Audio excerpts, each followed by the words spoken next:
Της μάχης φεύγοντες, οι σύν οι βάρβαροι, και εις το έλος οθούντες αλλήλους. Το μαραθώνιον άλσος και το έλος, το σημερινό πευχοδάσος του Σκοινιά, έχουν μείνει στην ιστορία σαν χώρος διεξαγωγής σημαντικών φάσεων της μάχης του Μαραθώνα. Ο Σκοινιάς εξακολουθεί να αποτελεί το σημαντικότερο παράκτιο βιότοπο της Αττικής, επειδή περιλαμβάνει μια ποικιλία βιοτόπων που είναι μοναδική για την Αττική και σπάνιη για τον ελλαδικό χώρο. Διαθέτει 4 βασικές, τελείως διαφορετικές μεταξύ τους, ενότητες βλάστησης. Αμμώδη παράλια, υγροί βιότοποι, μεικτό δάσος χαλεπίου και κουκουναριάς, θαμνώνες αϊφύλων και φρυγάνων. 287 διαφορετικά είδη φυτών. Μία από τις σημαντικότερες και ελάχιστες συστάδες κουκουναριάς στον ελλαδικό χώρο. Σημαντική αριθμή μεταναστευτικών, ιδιαίτερα πουλιών, και η παρουσία ενός από τα σπανιότερα είδη ψαριών στον κόσμο, του Ντάσκα, που ζει μονάχα εδώ και στην Οχρίδα, στοιχειοθετούν τη σημασία του Σκοινιά.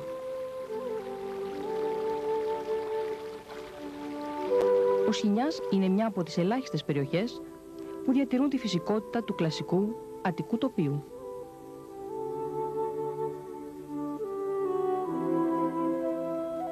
Η αξία του βιοτόπου του έχει αναγνωριστεί τόσο από ένα μεγάλο αριθμό επιφανών Ελλήνων επιστημόνων, όσο και από τα προγράμματα της Ευρωπαϊκής Ένωσης Ορίνε και Natura 2000, τα οποία συμπεριέλαβαν τον βιότοπο στις περιοχές που πρέπει να προστατευτούν προκειμένου να διατηρηθεί ο χαρακτήρας του φυσικού περιβάλλοντος της Ευρώπης, σύμφωνα με την Κοινοτική Οδηγία 92/43.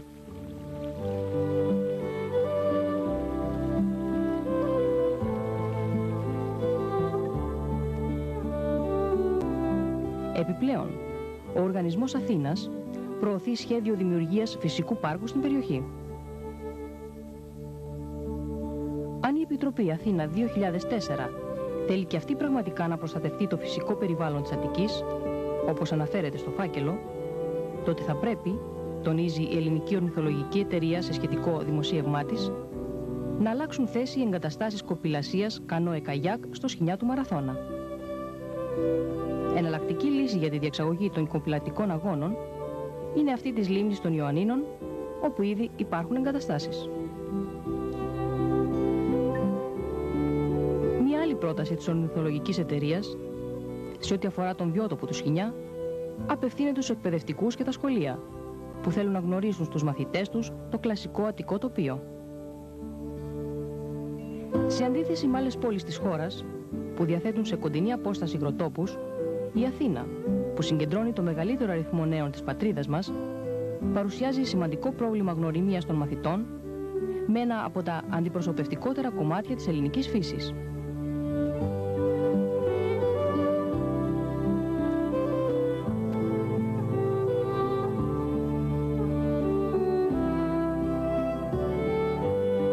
Αλλά και η τουριστική αξία του βιοτόπου δεν πρέπει να αγνοηθεί.